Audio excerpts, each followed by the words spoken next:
Scott with the board games Maelstrom, and we're here with Ross from IDW, and we're going to be going over some of their new and upcoming releases. Yeah, we got a lot of cool stuff going on. Thanks for having me on, man. Yeah, absolutely. Yeah, so it's been a good origins for us. So I brought some cool stuff we can kind of show off. We'll kick off right here. Okay. So we've got a Death Note Confrontation. So it's just a new game coming out from Jordan and Mandy. Okay. And so if you guys know the Death Note anime at all, so it's right when Kira, who's the main character who has found this Death Note, and he writes names in the book, and he kill people. And so L is the detective who's trying to find him. And so it's right when L gets put on the case. Okay. And so he's releasing information to the different TVs to find out where he is. All right. So in the game, we've got these two books. It's a head-to-head battle game, essentially, or a kind of you're trying to figure out who is where. Oh, very cool. Right, and so it's right there. You got each book, and the cool thing is you open it up, and then it'll have each little thing, which is very neat. Oh, fantastic. Right, and so what'll happen is as Kira, you'll draw from the suspect deck one of the cards, and it'll show which guy you're going to be. Okay. So you're going to be suspect P. So I'm not going to know that. That's all your information, right? Right. Then you're going to take this cool little box right there and put that over P. Okay. Right there, and see that will now show you the place that you can do your. And you would moves. of course have this like this. Yeah. So okay. they can't see. Cool. Right? So you've got that there, and that'll go like that, so that you can see what's going on, which is pretty cool. Yes. And then what'll happen is then I'll roll these dice, and that'll tell me which criminals I'm going to release information for. So I'll be like, gun 17, gun 5, and gun 16. Oh, okay. And then you'll decide if you want to kill them if they're in your space or not. Oh, okay. And then you can also choose 2 other people outside of that range during the game. And so we're playing to 15 points. And so I need to stop you before you get 15 points. So Okay. you Very cool. yeah. So that's kind of the hunt there. We were playing a game earlier a little bit. We pulled it up. And you can see I was tracking down like different stuff to get what was going on. It's been pretty neat, right? So yeah, the game's super slick, Very super fun. So Wolf is coming out. It's on a boat right now. Oh, all right. So it'll be coming out in July. All right. Which can be super fun.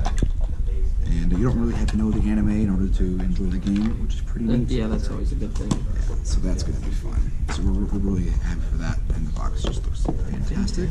Yes. So we got that. We'll put it over there. And then, so we just finished our Kickstarter for Munchkin Teenage Mutant Ninja Turtles. Very cool. Just super awesome. So here's the prototype box for the standard edition. So it's if you know Munchkin at all, it plays very much super fun like that. Yeah. What's cool with the first IDW one we've done with Steve Jackson is this is all Kevin Eastman art. Yeah, it looks like the comic books. Yeah, right. Yeah. Absolutely. So we got Kevin Eastman and Jay Photos, and they came in, and it's all unique art. So it's all new turtles, all new villains, items, cool stuff like that. Looks right? really good. Yeah, it's super awesome. So we so there's going to be a standard edition that has just cards, and there's going to be an edition with a deluxe edition. Oh, okay. Which will come with a board, and then cool standees, and the standees are like that big. Oh, awesome. It's super awesome. So it's got all this great art, and then for the Kickstarters, they're going to have their edition as well. And so it's going to be super cool. We're really excited for this. This should be available later this year. All right, good. So we're working away on that. I'm super excited. And also we have these cool, I just had them in the box as well. We have these cool deck boxes. Oh, wow. So they've got the different turtles on them as well, which is pretty neat. Very nice. So yeah, we're going to be showing those off. It's going to... That is really nice art. Yeah, so that's all the art in the game too. So it's doubles up really well. I'm really jazzed how that turned out. Kid really did a great job on that. And the campaign really well too, which was super fun. So then, more games, right? And so then we have our Mask of the Red Death. Oh. So it's art by Grace Grimley and game by Adam Weiss, which is super cool. So if you know the Edgar Allan Poe short story Mask of the Red Death, and if you don't know it, we included the short story in the rulebook. Oh, fantastic. So you can read that and do it all up, which is super cool. So we ran this Kickstarter in January. It was a fun campaign. There were no stretch goals. So we did like a daily reveal and showed off different characters and cool things like that as each guest arrived to the party, essentially. Oh, okay. Very cool. It was a fun way to do that. And so in this game, you are playing as the different guests, and you are going to spend your time colluding and gossiping and trying to get more favor with the prince. Oh. Right? And so as you're doing that, also there's this super cool clock. Oh, that is nice. Yeah, the magnetic bit's really fun. So we got that, and here's the board here. I did like showing off the board because the art's just great.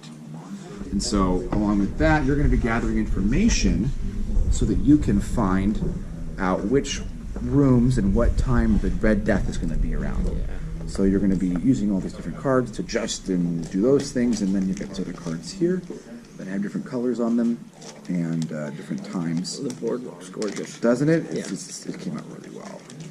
So you're going to be using your time to find out different times. So those will be over on that side of the board there. Okay. Right, so they'll be face down, and as you use different cards, depending on which time they are, so that you can flip it up and take a look at it. But but then you'll have to remember it, because then when midnight comes, you're going to have to move your character and make sure that you've chosen the right room at the right time. And if not, then the Red Death comes and you die. So it's super cool. So all the characters have their own little player board. It's all new art too, all very, very fun. But then if you chose poorly, then dun, dun, dun. All right. Which is super cool.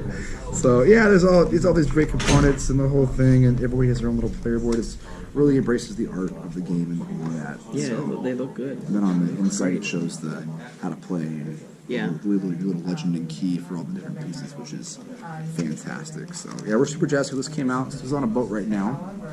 And it'll be arriving super soon, so backers are going to get their copies first, and then it'll go into retail. Which is how it should be. Yeah, always, right? And so that's going to be... Clock. Yeah, I won't. The clock is difficult. Yeah, that'll do its thing. Oh, okay. It's a magnet. Right on top. Oh, that's neat. Yeah. That's great. Yeah. It looks like it's good quality too. Oh, yeah. We really wanted to make sure this game was as much art piece as it was game, right? So, which is fantastic. And the art, it pops really well. It's super fun, so it's 4 to 7 players.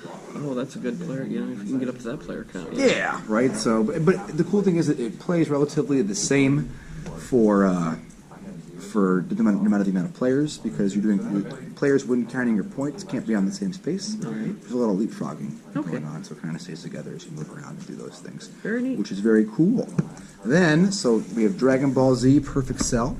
It's a Chris Bryan game. So it's a threat management game where you need to defend Earth against Perfect Cell for Dragon Ball Z. So you're going to play as Goku and Vegeta and Trunks and Piccolo and all the characters, and you've got different dice that you're going to be rolling. Okay. And the dice will either be like fist attacks or Kai blasts or energy, or so you can buy other abilities and do those things, which give you more options to fight off Cell. Okay. And so they're all cool custom dice, and it's super fun because there's different difficulty. You can play on easy mode or on hard mode for those that like those more challenging games, Yeah, right? So yeah. it's a cool co-op dice game, Oh, very which neat. is super fun. And then for Dragon Ball Z, we've got some more announcements kind of coming on the way too. Oh, great. So we're kind of in the golden age for Dragon Ball Z right Oh, now, yeah. right? I can see the classic art on the side. Yeah, That looks yeah, good. right, yeah. So we're really excited for everything kind of coming out with that. So we'll be doing some more things along those lines as well. It's going to be pretty cool. Very nice. So yeah, so that's kind of what we got going on here. Yeah, I'm sure we're all looking forward to some of those things coming out. This has been Scott with the Board Games Maelstrom, here with Ross from IDW, and we'll talk to you later.